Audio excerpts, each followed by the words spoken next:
ரசிகனின் ரசிகனா social மீடியாவில் பாப்புலராக வலம் வந்துட்டு இருக்க மணிக்கு ரெண்டாவதா தனுஷியா கூட என்கேஜ்மெண்ட் நடந்து முடிஞ்சிருக்கு. ஒரு சில போட்டோஸை ஷேர் பண்ணி தெரியப்படுத்தியிருக்காங்க. டிக்டாக் மூலமா ரொம்பவே பாப்புலர் ஆனவர் தான் ரசிகனின் ரசிகன் சொல்ற மணிகண்டன். மேலும் யூடியூப் இன்ஸ்டாகிராம்லையும் நிறைய வீடியோஸ் போட்டு வராரு. யூடியூப்லையும் இன்ஸ்டாப்லையும் அதிக ஃபாலோவர்ஸை வச்சிருக்காரு. நிறைய ரசிகர்கள் இவரை ஃபாலோ பண்ணி வந்துகிட்டு இருக்காங்க. மணி இதுக்கு முன்னாடி கனி அப்படிங்கிறவங்களை காதலிச்சு கல்யாணம் பண்ணிக்கிட்டாரு. ஆனால் அவங்களுக்குள்ள ஏற்பட்ட தனிப்பட்ட பிரச்சனை காரணமாக 2 பேருமே பிரிஞ்சிட்டாங்க. இப்போ சமீபத்தில் தான் அவங்க அபிஷியலாக விவாகரத்து கூட வாங்கிட்டாங்க. இதை தொடர்ந்து மணிகண்டன் நான் 2வது மேரேஜ் கூடி சீக்கிரம் பண்ணிக்குவேன் அப்படிங்கிற மாதிரி சொல்லி வந்துட்டு இருந்தாரு. அவர் சொன்னதுக்கும் ஒரு சில ஃபேன்ஸ் பலருமே சப்போர்ட் பண்ணி தான் வந்தாங்க. இந்த நிலையில தான் இப்போ மணி தனுஷியாவை தான் 2வதா மேரேஜ் பண்ண போறாரு. இவங்களுக்கு இப்போ என்கேஜ்மெண்ட்டும் நடந்து முடிஞ்சிருக்கு.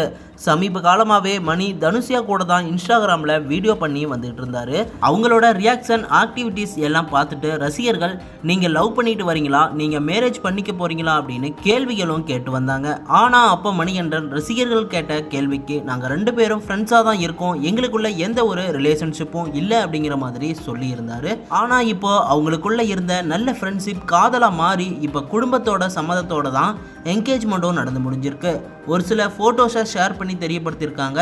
இதை பார்த்த ஃபேன்ஸ் பலருமே அவங்களுக்கு இப்போ திருமண வாழ்த்துக்களை தெரிவிச்சுட்டு வந்துட்டு இருக்காங்க. உங்களோட சார்பாகவும் சேனல் சார்பாகவும் நாமும் நம்ம வாழ்த்துக்களை தெரிவிச்சுக்கலாம்.